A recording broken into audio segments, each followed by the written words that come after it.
Bienvenue pour notre petite émission en direct du lycée agricole. Donc nous allons aborder aujourd'hui la thématique du jardin vivrier entre tradition et modernité sur le territoire de la Guadeloupe et sur le territoire du Sénégal. Alors, le jardin créole date de l'époque de l'esclavage, où tout simplement leur maître leur offrait une parcelle de terre à cultiver pour subvenir eux-mêmes à leurs besoins. Et donc, c'est de là qu'est venu le terme de jardin créole, qui cultivait et ils prenaient soin d'une parcelle de terre qui leur appartenait afin de subvenir à leurs besoins, se nourrir et se soigner. Au Sénégal, à quand remontent les premiers jardins vivriers? Alors là, vous me posez une sacrée colle, hein. Je dirais que les jardins ont toujours existé dans la mesure où traditionnellement nous sommes des agriculteurs et des bergers. Heu, de mon expérience, c'est un jardin qui date, de presque 200 ans puisque, c'est le village de mon grand-père qui avait mis en place, un système, qu'on appelle le Beicedo, c'est-à-dire le partage pour nourrir, les villageois. Ils ont eu l'idée, ces chefs de village, notamment mon grand-père, de mettre des terres à disposition des habitants pour les cultiver. Dans le jardin créole, c'est vrai qu'il y a aussi une fonction de partage. On peut se retrouver ensemble, partager des activités comme le gros-cas.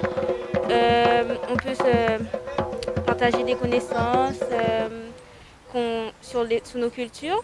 Mais comment le jardin créole a évolué au fil du temps en Guadeloupe? Je pense que le jardin créole a une certaine modernité, même s'il est né, on va dire, d'une société esclavagiste agraire. Aujourd'hui, on va le retrouver dans différents projets liés à l'urbanisme, avec tout ce qu'on appelle les jardins partagés, et même des expériences, même il y a des appels d'offres actuels à Pointe-à-Pitre, où on va instaurer davantage de jardins créoles dans des espaces urbains, et parce que c'est des formes de permaculture qui sont aujourd'hui totalement assimilables à ce qui peut se passer dans une agriculture de type urbaine. Moi, ce que je trouve intéressant, en tout cas en Afrique, au Sénégal et en Guadeloupe, c'est comment on utilise, par exemple, la lune, ce qu'on appelle le doukou, qui est un terme africain, les différentes lunaisons avec la lune montante, ascendante, et où là, on va plutôt faire des plantations hors sol. Et quand la lune est descendante, on va faire plutôt des plantations euh, dans le sol. Et ça, je pense qu'en Afrique comme aux Antilles, on retrouve cette tradition. Parce qu'on a à peu près on retrouve les mêmes produits dans les jardins créoles. Nous sommes dans un pays tropical, donc nous sommes dans des zones tropicales. Donc on retrouve les mêmes produits globalement, mais pas forcément avec la même manière d'utilisation. Et nous, on a décidé de travailler particulièrement sur la patate douce, sur le manioc et le fruit de tapin qui est un peu moins utilisé au Sénégal. Mais voilà. Ce qui est bien, c'est que nous réutilisons nos produits naturels et pas chimiques. Nous avons les panneaux solaires, la récupération d'eau. Donc, du coup, avec tout ça, ça permet de créer une case éco-responsable et aussi écologique parce qu'elle s'alimente toute seule. Il existe également des innovations sur le jardin créole. Les engrais chimiques ont été changés euh, par des engrais naturels comme le compost, le purin, le fumier. Et en termes d'irrigation, il y a eu des évolutions? Il a été créé des mares près des jardins qui sert à alimenter le jardin ou le bétail en eau.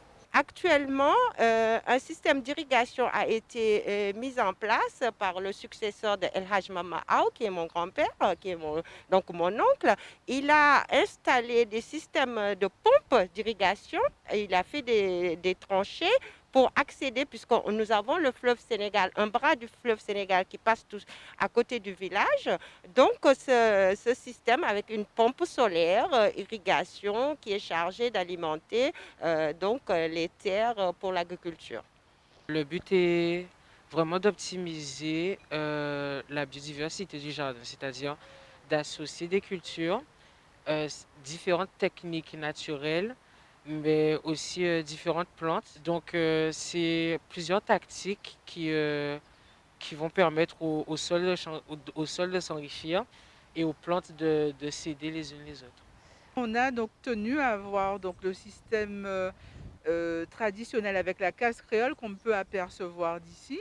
Et autour de cette case-là, reconstitue un petit peu le principe du jardin avec des plantes alimentaires qui approvisionnent la famille, mais aussi qu'on peut partager, un espace de convivialité, comme on a dit tout à l'heure. J'espère que ça a permis d'apporter un maximum d'informations pour ceux qui veulent se lancer.